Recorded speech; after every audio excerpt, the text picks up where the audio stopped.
Alright, today on episode 21 of the T-Files, it's all about self-help. Well, for your guitar, preferably. Okay, so I'm going to be explaining to you guys about parts of your guitar, names of them, and how to look after your guitar to make it last longer so you don't have to buy a new one. Okay, so it's a very short video, so you don't have to worry about listening to me blabble on about stuff. Alright, so T-Files. Right, starting at the top of your guitar, okay, for those of you who don't know, this is a guitar. Alright, so at the very top, this whole chunky piece of wood, right, so this piece that's got its weird little design, and that is called a headstock. Okay, headstock. Alright, so what you'll find on the headstock are these little metal jobbies. Okay, you get different types of shapes and colors and all that stuff. Basically, what it does is it allows you to tighten the strings around the shaft of them, and they are called machine heads. Okay, so that attaches to the headstock, the strings then attached to that. Yeah, simple, right? Okay. Then this little duty over here, I don't know if you can see, a little device that holds the strings in place. That is called a neck nut. Okay, so they're normally made from plastic, bone, or even a special name called tusk with a Q, not a K, so no animals, preferably elephants, were harmed in this video. From there on, you move on to the fretboard. So that piece that goes from there to there, that's made from wood. Okay. They call it a fretboard because these little metal guys, silver guys that go across, those are called frets. Okay.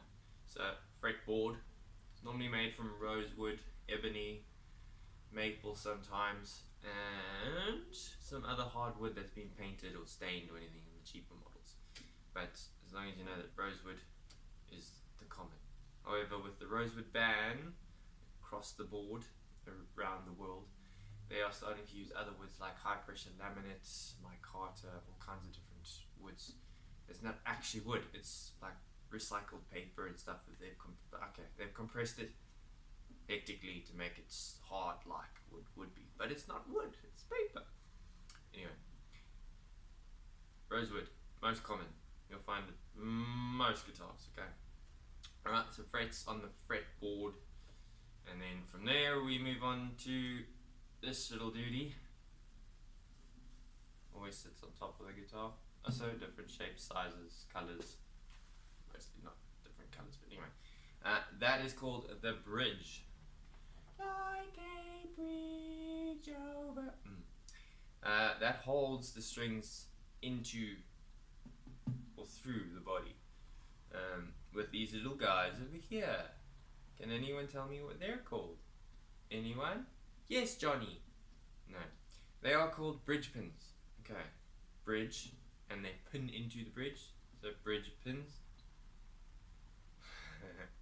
Okay. So they hold the strings in place and allow the resonation to go through the body.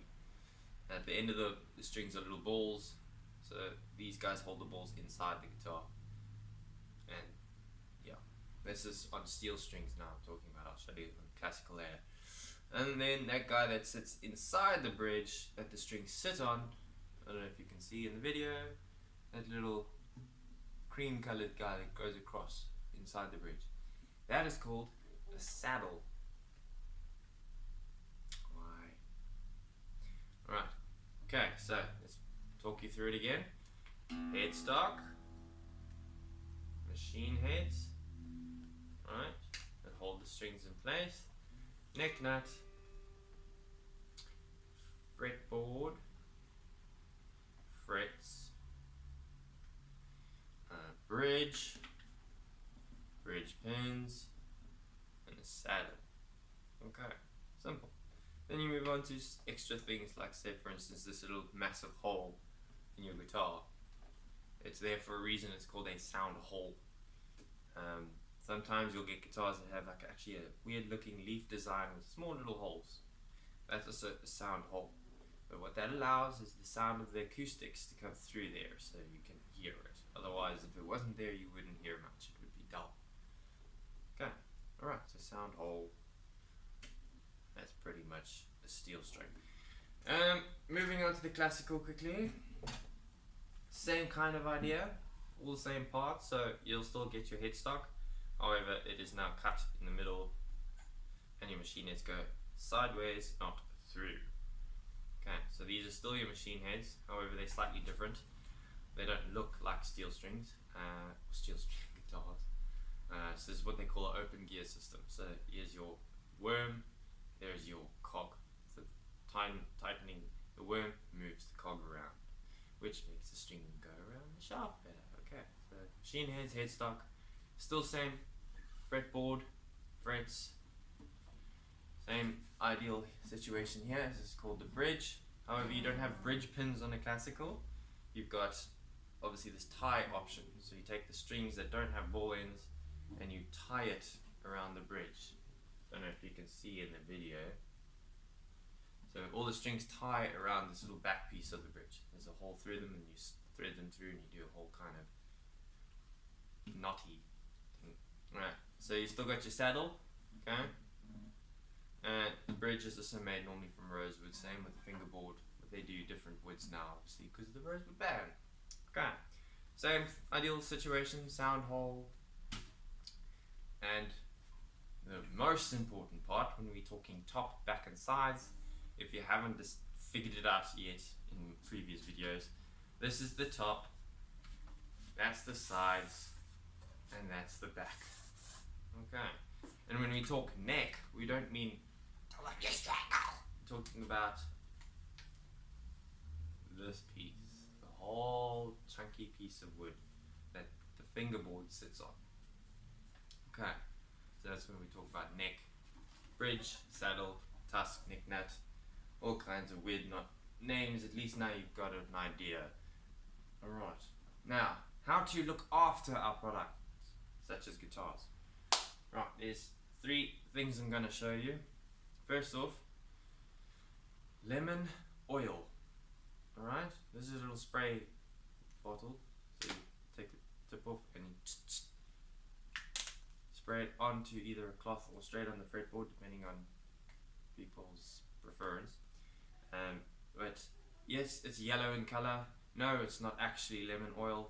It's a mineral oil that they have made into a yellow substance, and somewhere along the line they thought it would be funny to call it lemon oil, but it's not. It's just a mineral oil that doesn't hurt your fingerboard or fretboard. It doesn't allow the frets to push out when you put too much oil in the fretboard, because as we all know, wood can expand when it gets wet.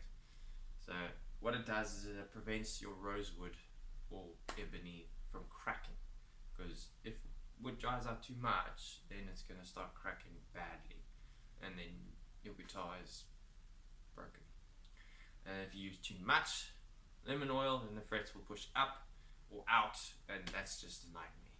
So yeah, only use it when your fretboard is dry. So every now and then, I'd say every second restring.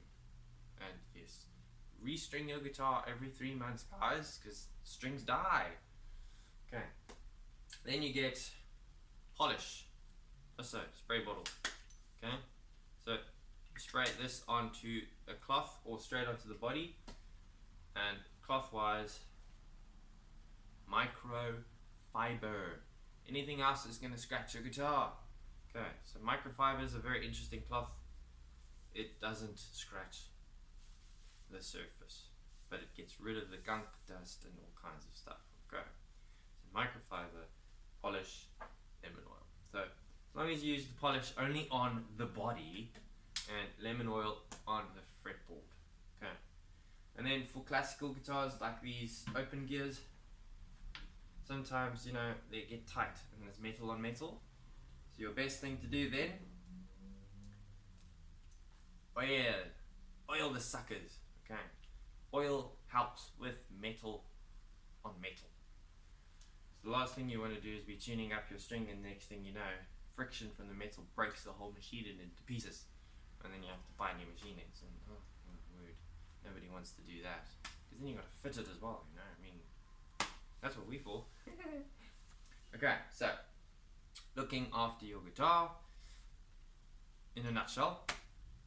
However, one last thing, if you're going to travel with your guitar, say for instance on a plane, or from a very humid condition to a dry condition, or a hot condition to a cold condition, or whatever it is that you are doing, make sure that you detune your strings.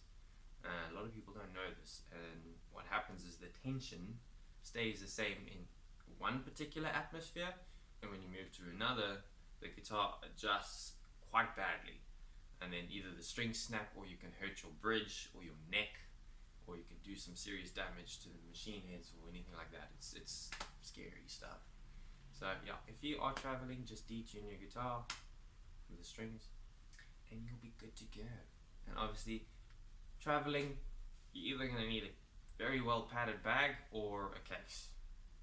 Look after them. I mean, they're not going to work for you unless, you know, you look after them. Give them some love. They need it. Alright, that's from me in episode 21 and the T-Files. I'll see you guys in the next episode, and have a great one. Cheers.